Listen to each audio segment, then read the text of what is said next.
Dangal greetings, I am Anenias from 2ITC. I will be giving a short introduction about this simple web application.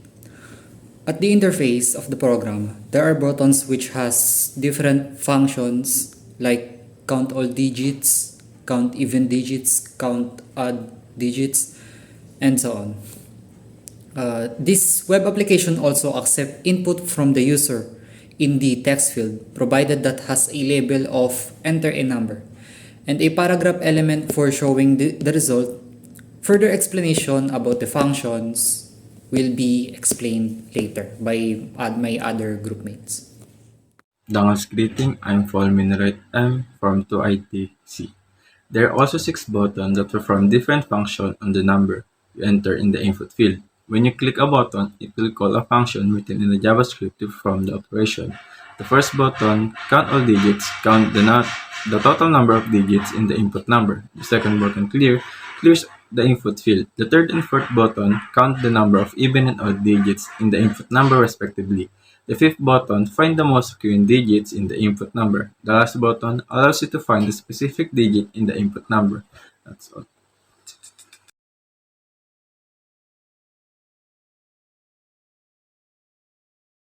Dangal greetings, and I'm Jhounelle R Casitas from 2ITC to start presenting the HTML and CSS from our group.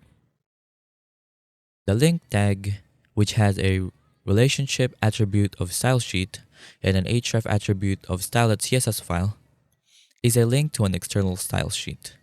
It tells the browser where to find the CSS file that contains the styles for the HTML elements on the page. We used a div around that represents a container to the elements. The input type ID text field is an input element of the type text with the ID txt field. The autofocus attribute is used to automatically set the focus on this input field when the app page loads. The maximum length or max length attribute is used to limit the number of characters that can be entered into the input field.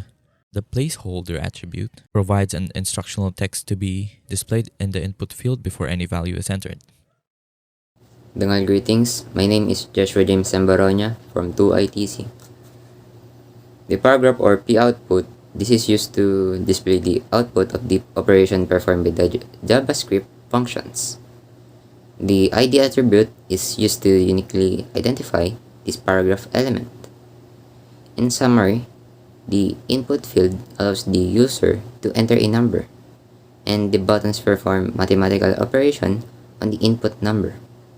The buttons include counting all digits, counting all even digits, counting all odd digits, finding the most occurring digits, and finding a specific digit. The JavaScript code that performs these operations is in the link script.js file. Greetings everyone, my name is Janella C, Lorque, and I'm here to explain my part. So here are the CSS. We specify the style for all paragraphs in the document with properties such as margin, color, and font size, as well as setting the body styles like background, color, height. That container, we set the styles for an HTML element with class container including the width, background, padding, margin, and text alignment.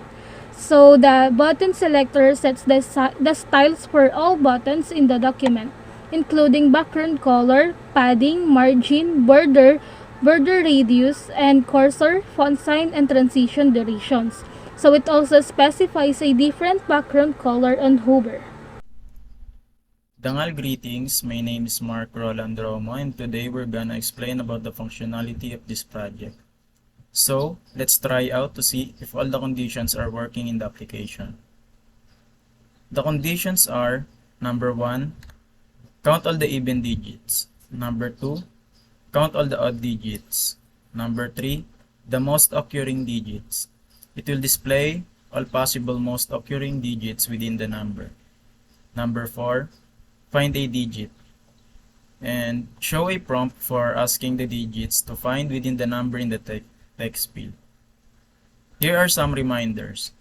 Number 1, the user should only be able to enter a number in the text field from 1 to 12 digits only, which we successfully implemented by adding max length on that input.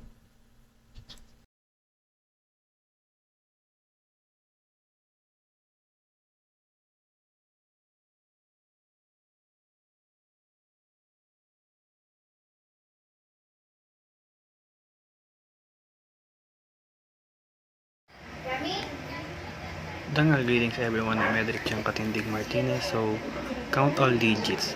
This function counts all the digits in the input by first checking if the input value is number or not using is not a number.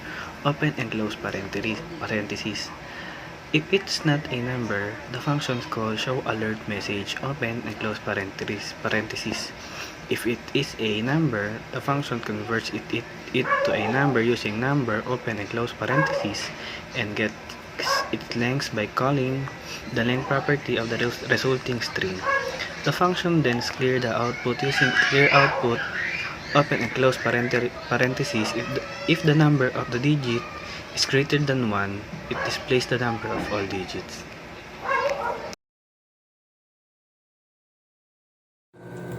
Dangal greetings, I'm Jeshua Saladaga from ITEW2 and I will discuss the function of count all even digits.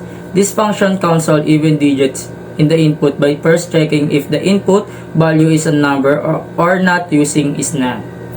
If it is a number, the function calls show alert message.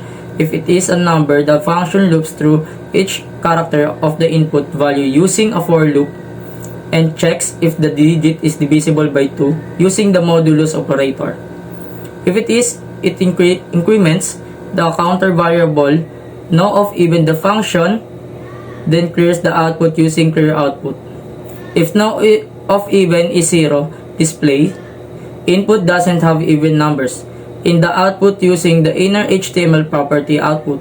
The next one is the count all odd digits. This function is basically the same with count all even digits. With the same method, we just change if the digit is not divisible by 2 or has a remainder. Dangal greetings everyone.